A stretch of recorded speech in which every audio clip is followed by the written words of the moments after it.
yung practice ng shibari para yung martial arts. San ako yung tinatali ko din yung sarili ko. Anong klaseng pagtatali po ba yan? Full body ba siya or Depende sa meron akong nakikita yung iba nakasabit siya habang nakatali? suspensions. Madaming mas maliit nga nagtatali, tapos binubuhat nila like, Meron po ba yung mga umuungol yung mga ganun? meron, madalas actually. Kasi shibari kasi, nagiging explorations ng mga gusto nilang fantasies, range ng shibari. Hindi lang siya for bedroom. Jute rope, which is Wala naman pong meaning yung mga kulay po. wala naman. Ang meaning nan is smarte ako. Si shears, ito siya, okay na mabawasan ka ng rope kaysa naman permanently ma-injure or masaktan. Na madalas, ginagamit namin for blindfolds. Yung iba kasi gusto nila naka-blindfold para yung mga rope jumps namin. Madaming just for fun lang talaga, gaguhan. Gaguhan lang yung sessions. Habang nakatali siya, pinagulong-gulong ko lang siya. Mga instances na umutot yung client, Oo. may mga ganun po ba? Kasi di ba tinatali sila? Tapos naiipit yung chan. Ganun.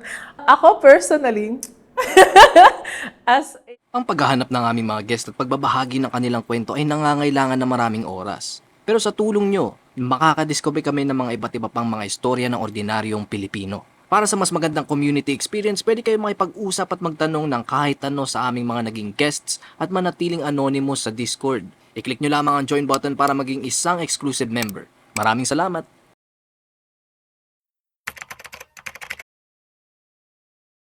Hi, I'm Renai Rai. I'm a Shibari practitioner, artist, creator, advocate, and storyteller. So, Shibari is the erotic art of Japanese rope bondage. It's a form of movement practice siya, connection, trust that involves usage ng rope, various kinds of rope, pero madalas it's used as a form of language between those who practice it. Di bali sa shibari po, ano po ba yung pinaka-role niyo po doon? Ano po yung ginagawa? Ako yung madalas kasi nagtatali. Pero minsan ako yung tinatali, madalas for academic purposes, and tinatali ko din yung sarili ko. Sa other roles ko outside of the practice, I teach, so nagtuturo ako about the practice, and nagpa-performances ako. Plus, my times I also make my own content and art. So, sinashare ko yun sa mga platforms ko. Anong klaseng pagtatali po ba yan? Yung full body ba siya or kamay lang, paa, ganun? Depende sa intention nung gagawin nyo, both. So, dinidiscuss kasi yan. Nine-negotiate naman siya prior kung ano ba yung okay na itali, ano yung intention nyo, and doon sa intention nyo, manggagaling yung ano yung mga pwede yung i-explore at gawin together. Pero ano naman po siya, yung safe naman siya, hindi ba yung, kasi di ba tinatali, parang medyo mamamaya, mali na yung pagkakatali, na-cut off na yung circulation ng dugo. Safe naman po ba? Hindi naman siya yung ganun. According dun sa Shibari PH, actually, yung practice ng Shibari para yung martial arts or parang sports. Yun, hindi mo maiiwasan na magkaroon ng aksidente or ng injuries and hindi siya 100% safe. Pero, pwede natin siyang maging safer sa practices natin, sa training, sa mga knowledge and learning na nabubuo ng both ng community to share with other people or ikaw habang nag-aaral ka about the craft itself. So, to answer your question, hindi siya exactly safe, pero we can make it safer. Ito po, no? Kasi nung nagre-research po ako tungkol dito, parang meron akong nakikita yung iba, nakasabit siya habang nakatali. Ano po yun? Parang paano po nangyayari yung gano'n na... So, ang tawag doon, suspensions. May levels kasi yan. Or may other explorations sa shibari na sa sahig, then may iba na partial suspension, and then full suspensions. Mga suspensions, more advanced skills na yan sa shibari and hindi basta-basta dapat ginagawa kasi talagang better na may training ka for it. Kung yung in general, hindi 100% safe si shibari as a practice, mas tumataas yung risk mo dun sa possibility of hurt and harm pag nagiging riskier than yung practice with suspensions.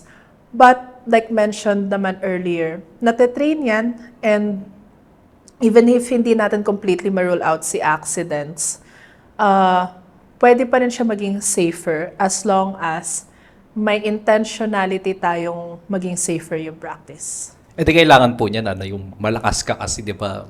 Kailangan mo buhatin yung partner mo dun sa shibari. Tama po ba? Actually, madaming mas maliit nga na nagtatali, tapos binubuhat nila like people twice, thrice their size. Ako personally, I've tried lifting or fully suspending men who are mga nasa 100 kilograms pataas, really big men. And factor for sure yung strength, pero madalas dyan technique. Para ma-lift mo ng safe yung partner mo. Ano po pala, bakit po may mga nagpapatali po na individual? I won't be able to speak for everyone. Pero sa mga naririnig ko and sa personal experiences ko, si shibari kasi nagiging avenue siya for people to have explorations ng mga gusto nilang fantasies for one, or feelings na madalas hindi mo ma-explore outside of kink. May factor dyan sa shibari kasi na yung feeling ng compression, yung napaka-tutok na tutok sa'yo nung nagtatali sa'yo, so yung parang connective and trust feeling, nagiging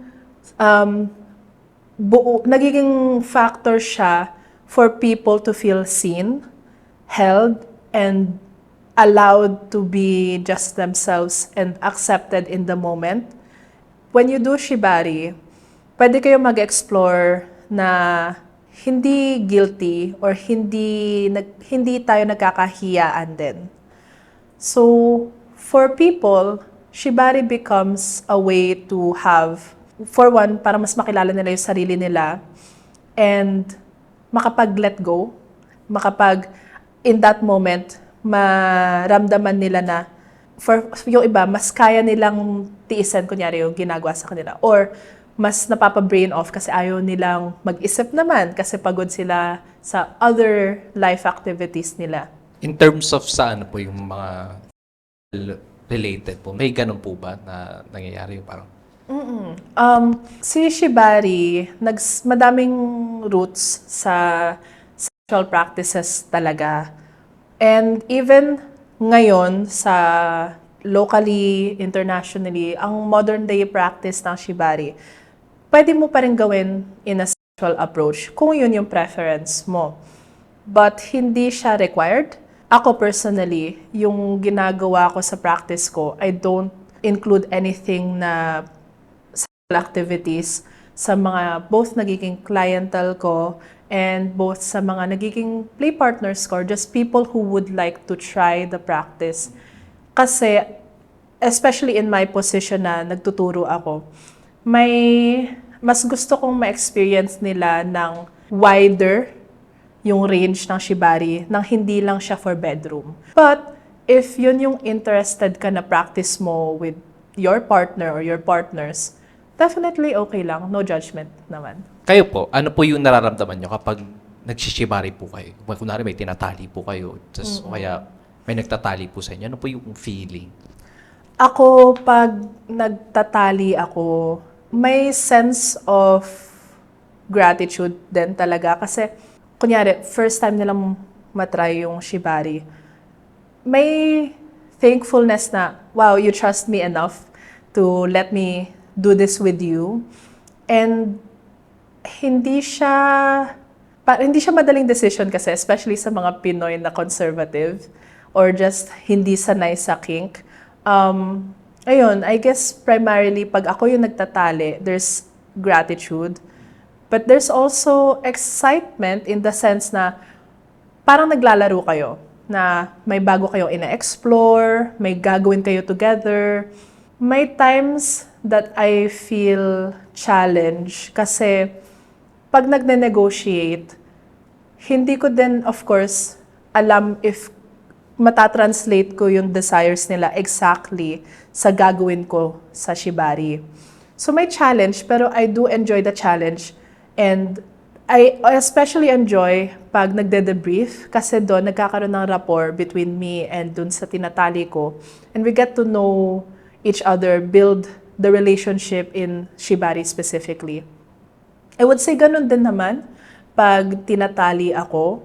Although, ang difference is, pag ako yung nagbo-bottom, rope bottom for someone, may sense of deep trust din, pero more of like, pinagkakatiwalaan ko yung safety ko sa'yo. Meron po ba dyan yung kapag during the practice po? No? Meron po ba yung mga umuungol yung mga ganun po? May ganun po ba? Meron, madalas actually. Kasi ang pag-ungol naman, expression lang yan kung ano yung nararamdaman mo eh. Whether it's from arousal or excitement, or may times parang ungol kasi may konting challenge or pain ka nararamdaman. Pain na anticipated ha. Like hindi yung biglaan din na hindi na pag-usapan na pain. Ano po, yung mga close calls po, meron po ba kayong puntik na siyang abalian or yung talaga yung parang hindi niya na maramdaman yung kapit? May mga ganun po ba? Actually, wala naman ako sa personal practice ko, wala naman ako na-experience na may nabalian, na sprain. May mga instances that nagkakaroon ng numbness sa hands primarily. Wala naman sa practice ko na alam ko na naging permanent. Madalas chine-check yan before and after the session. Kung kamusta ka, musta yung kamay mo, musta yung nararamdaman mo. So, I try to be proactive sa pag-check. And usually, ganun din naman talaga dapat yung maging practice mo as a kickster. Hindi lang sa Shibari, with anything related sa BDSM. Dapat proactive kayong may team responsibility to check in with each other. Ako, as a bottom, meron na akong mga naging instances of nagka-nerve damage ako and I had to go to physiotherapy for a month. Okay naman na. And may mga instances din na ay nahulog ako, ganyan, as a rope bottom. And yung mga experiences na yon din yung nag-solidify na, okay, pag ako yung nagtatali, mas gusto ko ng kahit maging challenging or sadistic, kunyari yung session, better na hindi ako irresponsible about it. And both parties, hindi irresponsible about it. Pagka po, no? Pagka nakatali na sila, gaano po sila katagal nakatali lang? Depende rin. So, isa sa mga natutunan ko sa Shibari PH is yung framework ng purpose, position, and then pattern. Doon yung purpose. Bakit nyo ba gustong gawin to in the first place? Ano ba yung gusto yung end result or ano yung gusto yung maramdaman? Una muna is, ano ba yung shared goal natin? Tapos dito pupunta yung position. Position ng katawan, position literal kunyari sa space, sa venue, na magso-support ng purpose mo. Kasi kunyari, if yung gusto yung purpose is komportable kayo, hindi kayo pipili ng posisyon na simula pa lang, nagsastruggle ka na. And then, si pattern, yung pinakatali is para siya yung mag-hold nung lahat. Because yung of those three elements, hindi mo masabi actually kung gaano kahaba or gaano kaikli ang magiging session mo. But madalas, napapansin ko na kahit nga sobrang ikli, like 5 minutes, may magagawa. Kahit na umabot pa yan ng 1 hour, lagpas, may magagawa at may magagawa. As long as klaro sa inyo kung ano yung purpose nyo. Paano po yun? Nakaupo lang sila, tas o kaya nakahang pagkatapos po? Ganun. Minsan, hindi naman kailangan na suspensions lagi. Actually, madami kang magagawang exploration and ng shame-free desires and ng feelings na hindi mo kailangang nasa ere. may partial suspensions where isang parte ng katawan mo, at least isang parte ng katawan mo, nasa sahig or hindi pa buong katawan mo yung nasa ere. Si full suspensions, siya yung completely wala ka ng above ground na yung buong katawan mo. And madami pang explorations in between dyan. Kung yung sasahig lang po, talagang naka-steady lang po sila. Kung gusto nila, kung yun yung napag-usapan, okay lang naman na naka-steady lang sila sa tali and dun sa position nila. Pero may mga instances na para siyang sayaw. Na para kayong nagfo-flow lang, na hindi kailangan naka-static lang kayo. Madalas gumagalaw din yan eh. Para siyang yung mga dances na intuitive or parang on the spot kayong gumagalaw, kumikilos. Yon. Tapos ano po ba yung mga kadalasang ginagamit po dyan? Rope lang po ba talaga o meron pang ibang mga bagay? Kasi ang shibari, Japanese rope bondage, syempre yung primary instrument is si rope. Yung lubed mismo, may iba't ibang klase yan. Depende din sa preference nung magtatali or tinatali. So, I actually have mga equipment ko rin here that I can show sa camera. Pero wala ko nung ibang klase ng rope like synthetic or cotton. Ang meron ako ay yung jute rope, which is organic siya na fiber. Galing siya sa halaman. And madalas, ito yung gamit hindi naman madalas, pero madaming gumagamit ng jute rope sa practice nila. Red lang yung akin kasi gusto ko. Gusto ko yung color, but hindi siya kailangan na colored. Wala naman pong meaning yung mga kulay po. Wala naman. Ang meaning nan is maarte ako. Tapos, other equipment. So, meron din dinala ko yung shears, pati carabiners ko. Well, isa lang, carabiner ko. Si shears, ito siya. Medical shears siya. As you can see, parang may flatter yung sa blade area. Tapos meron siyang parang raised part here. Para yan if ever kailangan kong sumuksok, mas safer susuksok ako in between nang hindi ko masastab yung tinatali ko. If kailangan putulin yung ropes. Ngayon, si shears, lagi kong dala yan. Kahit sabihin mong hindi ko ililipad sa ere yung tao.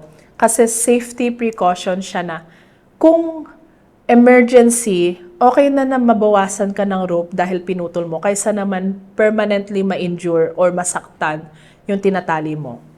And si carabiner, optional siya sa practice mo, pero ginagamit ko siya minsan sa if kailangan ko ng suspensions or if convenient siya dun sa session na paggagamitan ng carabiner. Other equipment na dala ko is tenugui and furoshiki. So this is a tenugui. It's essentially Japanese na rectangular cloth na madalas ginagamit namin for blindfolds or gags. Nilalagay sa muka or actually, hindi lang naman rope yung pwedeng magtali sa tao. So, you can get creative with it. Ang importante is, alam mo yung pros and cons ng ginagamit mo. So may mga nagpapa-blindfold po pala sa ganyan po? Meron, madami. Yung iba kasi gusto nila naka-blindfold para hindi nila nakikita or hindi nila iniisip pa rin kung may nakakakita sa kanila and nakaka-focus sila sa anong nararamdaman lang nila. And also, last is si furoshiki. Also it's a cut square na cloth. It comes in various sizes. Medyo malaki lang yung sa akin kasi madami akong magdala ng ropes minsan sa session. Dito ko ginagamit yung para siyang bag na lalagay ko dito yung mga equipment ko. Tapos, transportable na yung kit, yung shibari kit ko. And si furoshiki is actually ginagamit din sa Japan outside of just shibari, of course. And madalas ginagamit nila as a bag talaga. Gift wraps, bags. Right now, ito yung rope bag ko. Sa safety parameters po, no, paano po pagkakunwari ayaw na ni client? Parang gusto niyang biglang, ayoko na, mid-session po. Ano po yung gagawin niya? May sasabihin ba siya or may gagawin siya? Ganun? So, there is pre-care session and then aftercare. Si pre-care, dito papasok yung ano yung negotiations nyo, ano yung risk appetite nyo parehas. So, kunyari, if alam yung kaya nyong maging intense yung session, kaya nyo din ba maging responsible and accountable for that? Doon papasok yun lahat sa negotiations. Even before kayong magtali. Kasama sa negotiations is, ano yung magiging safe words natin, ano yung signals, ano yung signs na makikita ko or o-observe niya sa sarili niya na pwede niyang i-communicate sa akin para malaman ko na, okay, medyo papalapit ka na sa limit mo.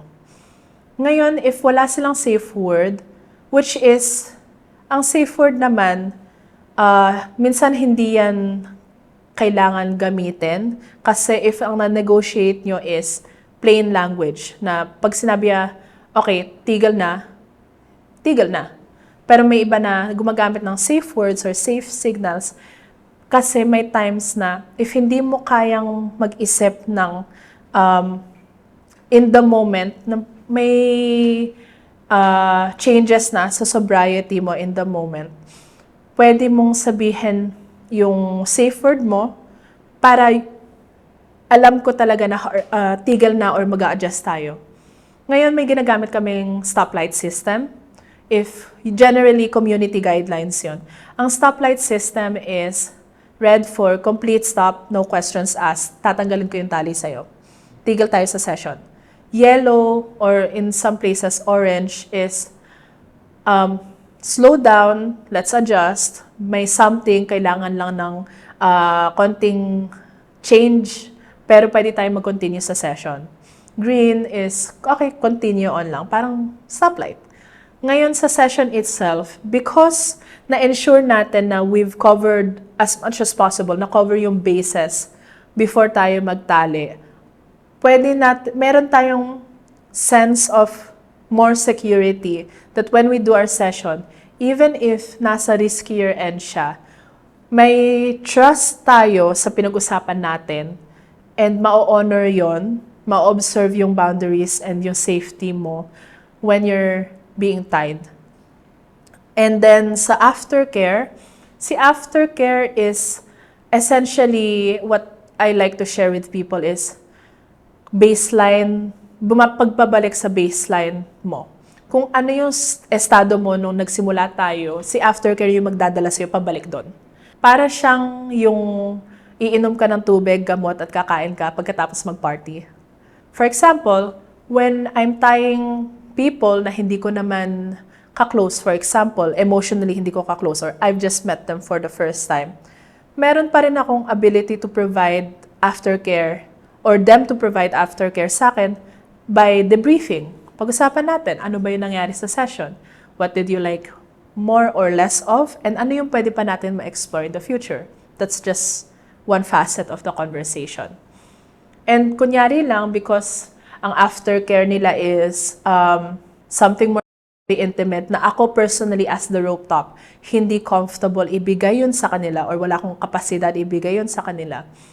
Hindi ko naman pwedeng pwersahin sarili ko na ibigay din yun sa kanila. Kasi ako, even if ako yung nag-provide ng experience, meron din akong preferences and meron din akong right to say no.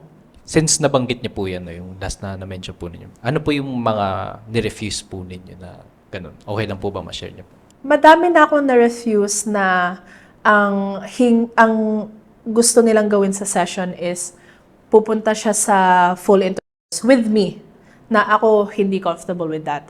Or pupunta yung request nila sa aftercare na meron ding intimacy. Kunyari, kissing or may cuddling, pero hindi naman kasi ako comfortable na just cuddling with anyone also.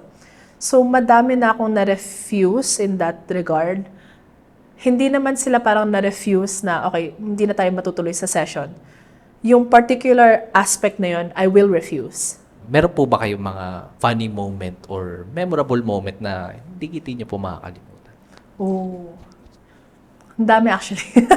Madami kasi a lot of the people, especially sa community, yung mga rope jams namin, madaming just for fun lang talaga, gaguhan. Gaguhan lang yung session. So, I would say, one example na natatandaan ko right now is, I recently tied my partner sa isang Naughty Girls, yung all-women rope jam namin. And basically, habang nakatali siya, pinagulong-gulong ko lang siya. So, para siyang, bola. So, ikot-ikot lang siya. That was very much a bonding moment for both of us kasi it's just fun. There was a time that I've tied someone. So, hindi siya fully suspended. Pero, buong katawan niya immobilized. So, hindi siya makagalaw, hindi siya makatakas. Tapos, nandun lang ako, ino-observe ko siya. Tapos, habang naandun siya, tahimik. I would just say pun after pun. And yung sa kanya, of course, parang hindi siya makaalis, hindi siya makatakas. So, naiinis siya sa akin kasi like, sinasabi niya sa akin na, this is more torturous. Like, mas nagsasuffer pa siya doon sa pun na sinasabi ko or sa mga jokes na sinasabi ko kaysa doon sa tali ko. So, may mga ganong moments talaga na hindi ako sadista in a very reckless or sasaktan kita by hitting you. Pero madalas panggagago kasi talaga yung sadism ko. Yon.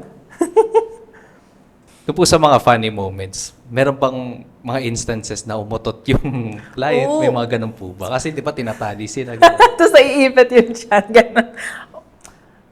Ako personally, as a person na nagkaroon na ng GERD, ako, I've experienced that personally habang tinatali.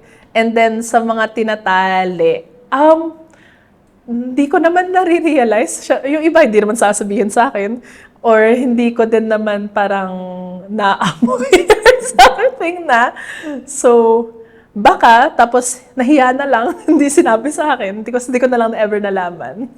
Sa ano po, no? Yung mga nagiging partner niyo po dyan o kaya clients, ano po yung male to female ratio? Mas marami pang lalaki, mas marami pang babae?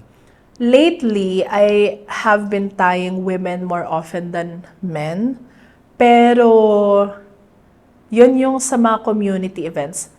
Primarily kasi, co-host ako for an all-women rope jam or community which is Naughty Girls. So, mas madalas ako makatali ng women. But, generally, if it's for paid sessions, private sessions, or private classes,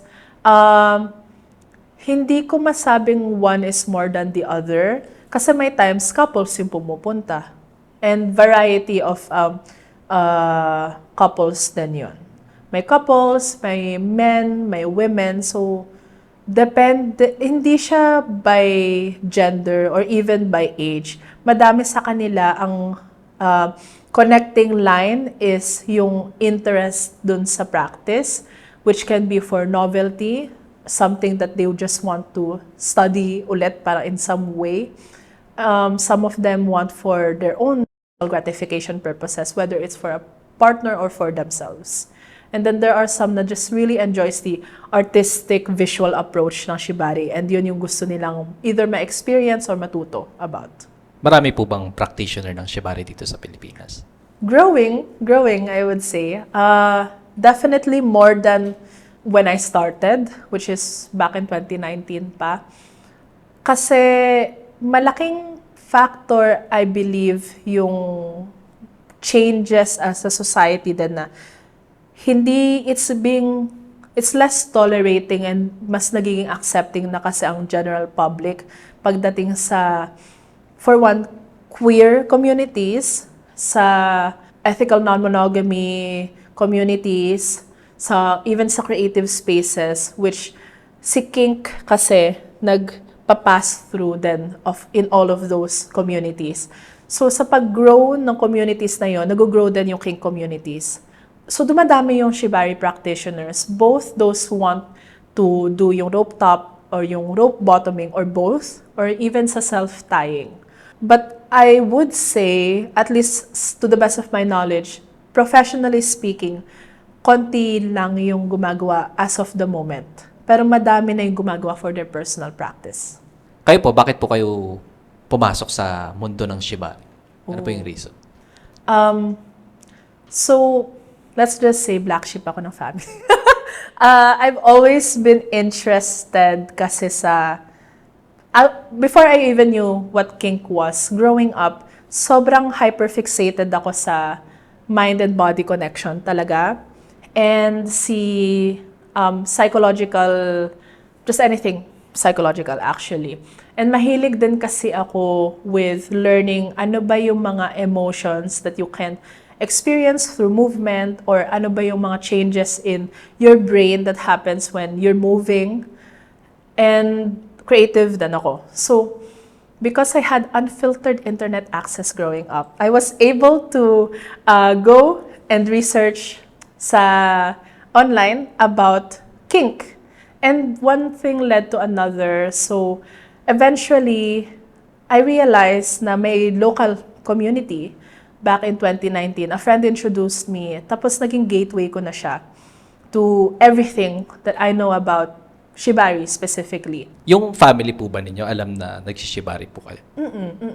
I would, alam nila, especially yung siblings ko. And nandun din naman ako sa point na if malaman ng extended family ko, I don't really mind.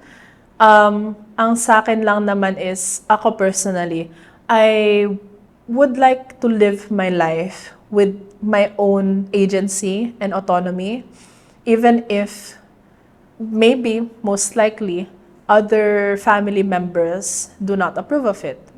Kasi ako naman yung nakaka-experience ng buhay ko eh. So I would like to live my life without anyone hindering yung informed decisions that I make for myself. Ano po ba yung typical na reaction ng mga tao pag nalaman nila na nagsishibari po kayo? Ranges from fascination, kasi either alam na nila yung practice, tapos nagugulat sila na, pwede mo pala yung gawin as a profession. And then may mga tao na does not know what shibari is. So, sa kanila, still fascination, tapos nagugulat na din sila na may ganun palang klase ng practice. Although early on my career, especially when I started doing this professionally, I have been met with a lot of criticism and pulling down, surprisingly, from those who were my friends. Kasi they believed na Philippines, as in their own words, Philippines isn't ready. With other people, it's always been met with wonder and fascination. And even if they react otherwise, hindi naman nila ako matitigilan eh. May ano po ba yan? May bayad po yung shibari? Pag magpapashibari si ganito, may bayad ba? Or yung minsan libre lang ka? Depende. Ako, I do it professionally. So, meron akong offerings that I prefer to have energy exchange in the form of money. Kasi that helps me continue what I do and become better at it. But there are events that may lower ticket prices, more accessible for community, both in the educational aspect and then the experience aspect of it. Libre is, I would say, very subjective. Kasi even if I do it without fees, may exchange lagi yan in energy. And may exchange lagi yan when it comes to what's negotiated. I would say lagi siyang may exchange pa rin. I would say iba-iba ng prices. There are many members in the community that would prefer not to do it for monetary exchange. Okay sila doon. Ang sa akin lang is, if you will approach someone who does it professionally and expect them to give it for you for free of charge, I would gladly redirect you to someone who does not do it for money. Pagka ano po, no, pagka merong gusto magpa-shibari po, saan po kayo nahanap po? Well, hi. And accessible naman ako sa website or sa platforms ko. And I could also refer si Daki of Shibari PH. There are also other members in the community sa gay community, which is sina Rope Mongrel, si Tower, si Kenneth Move.